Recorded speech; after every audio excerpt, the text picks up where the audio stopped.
दोस्तों आज की बड़ी स्ट्रेंज टॉपिक है जिस पर यकीन करना आम इंसान के लिए बहुत मुश्किल बात है। एक प्लेन जो कई साल पहले गायब हो गया था अचानक 37 साल बाद वापस आता है। आज के दौर में साइंस एंड टेक्नोलॉजी ने इतनी तरक्की कर ली है लेकिन फिर भी कुछ ऐसी बातें होते हैं जिसका एक्सप्लेनेशन ना साइंस के पास है और ना ही ये आम इंसान के समझ आने वाली बातें हैं। आज की वीडियो कुछ ऐसी है जो देखने के बाद आप एक बार तो जरूर गूगल करने पर मजबूर हो जाएंगे। ये एविएशन इंडस्ट्री की सबसे मिस्टीरियस घटना मानी जाती है, एक ऐसी घटना जिसको गलत साबित करने दुनिया की बड़ी ताकतें लगी हैं। इस वीडियो को एंड तक जरूर देखें ये जानने के लिए कि इस फ्लाइट के गायब होकर 37 साल बाद वापस आने के पीछे क्या राज होगा। क्या ये टाइम ट्रैवल का किस्सा था या इस फ्लाइट पर कोई साइंटिफिक एक्सपेरिमेंट किया गया था। टॉपिक स्टार्ट करने से पहले अगर आपने अभी तक इस चैनल को सब्सक्राइब नहीं किया है तो प्लीज सब्सक्राइब करके बेल आइकॉन प्रेस करें। So let's get it started. दोस्तों आज के दौर में इंसान टेक्नोलॉजी में बहुत एडवांस हो गया है। सैटेलाइट्स और रेडार्स की मदद से दुनिया में हर चीज का पता लगाया जा सकता है, लेकिन फिर भी ये दुनिया बहुत बड़ी है। इंसानी टेक्नोलॉजी की बेबसी का अंदाजा इससे लगाया जा सकता है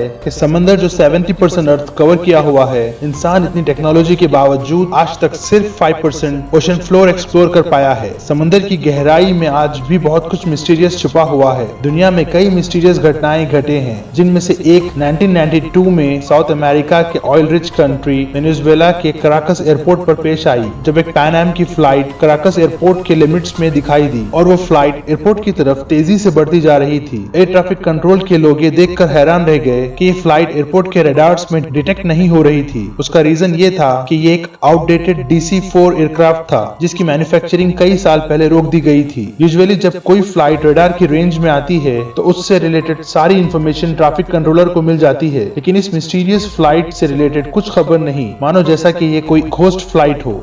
एयर ट्रैफिक कंट्रोलर की कई कोशिशों के बाद पायलट से कांटेक्ट किया गया। पायलट का पहला सवाल था, हम कहाँ हैं, क्या कोई हमें सुन रहा है। कंट्रोलर के हिसाब से पायलट बहुत डरा हुआ था, वो परेशानी में दिखाई दे रहा था और हालात को समझने की कोशिश कर रहा था। कंट्रोलर ने उसे जवाब दिया कि आप वेनेजुएला के कराकस एयरपोर्ट की लिमिट में हैं। ये सुनकर पायलट खामोश हो गया। कंट्रोलर के फिर से पूछने पर पायलट ने बताया कि हम न्यूयॉर्क से निकले थे और हमें 2 जुलाई को 9:50 पर मियामी एयरपोर्ट पर लैंड करना था। फ्लाइट में हम 2 पायलट, 4 कैबिन क्रूज और 57 पैसेंजर्स है। कंट्रोलर ने कहा कि कुछ मिसअंडरस्टैंडिंग होगी क्योंकि आज 4 जुलाई है, जिस पर पायलट ने जवाब दिया कि डेट बिल्कुल सही है, हमें 2 जुलाई 1955 को लैंड करना था। ये सुनकर एयर कंट्रोल रूम में खामोशी छा गई। कंट्रोल रूम के लोग अभी इस बात को समझने की कोशिश में ही थे कि पायलट लैंडिंग की परमिशन मांगने लगा। कंट्रोलर के लिए ये डिसाइड करना मुश्किल था कि फ्लाइट को लैंडिंग परमिशन देनी चाहिए या नहीं। पहले रडार में ना आना, फिर गलत डेट बताना, इन सब बातों में कुछ इलीगल एक्टिविटी लग रही थी।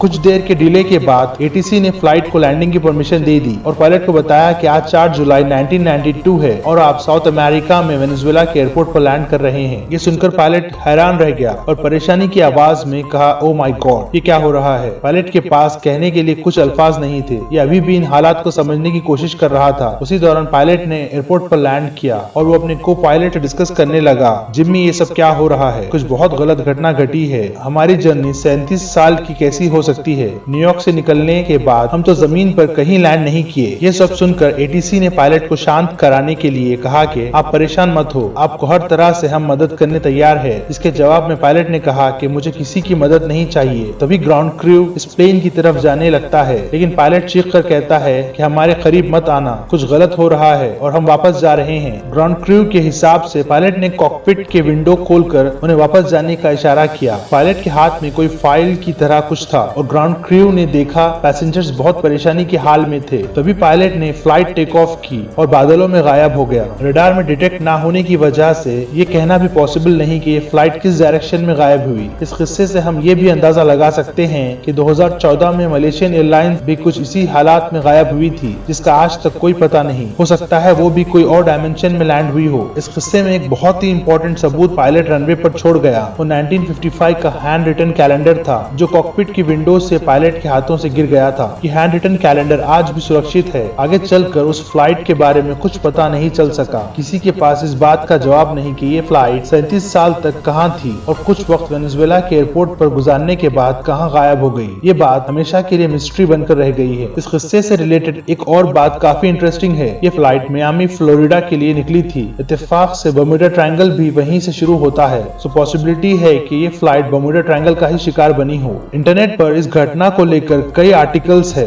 वीकली वर्ल्ड न्यूज नाम के न्यूज़पेपर ने कई बार इस घटना के बारे में पब्लिश किया है। इसके सपोर्ट में बहुत कम इन्फॉर्मेशन होने की वजह से कई लोग इसको मनगढ़ंत कहानी कहते हैं। वहीं कॉन्स्पिरेसी थ्योरीज का कहना है कि गवर्नमेंट इस बात को दबाने के लिए सारी इन्फॉर्मेशन मिटा दी है। कोई नहीं जानता इस बात की सच्चाई क्या है। हो सकता है ये सब इंसान की बनाई हुई कहानी है, या फिर हो सकता है बहुत बड़ी कॉन्स्पिरेसी है जो टाइम ट्रैवल को छुपाने के लिए की गई हो। इस तरह की घटनाएं बताती है कि साइंस की इतनी तरक्की के बावजूद इस दुनिया में कई ऐसे राज है जो इंसान नहीं जानता, और हो सकता है आगे कई साल बाद पता चले कि टाइम ट्रैवल एक्चुअल में पॉसिबल है। इस कहानी के बारे में आपको क्या लगता है? अपनी राय कमेंट्स में हमें शेयर करें। दोस्तों, अगर आपको जानना है richest gangsters of the world के बारे में या फिर most dangerous airports in the world, आप देख सकते हैं अपने एंड स्क्रीन पर। प्लीज जाने से पहले इस चैनल को सब्सक्राइब करके बेल आइकॉन प्रेस करें और इस वीडियो के बारे में अपनी राय लाइक्स एंड कमेंट्स के जरिए हमें बताएं। मिलते हैं अगले टॉपिक के साथ। Till then take care.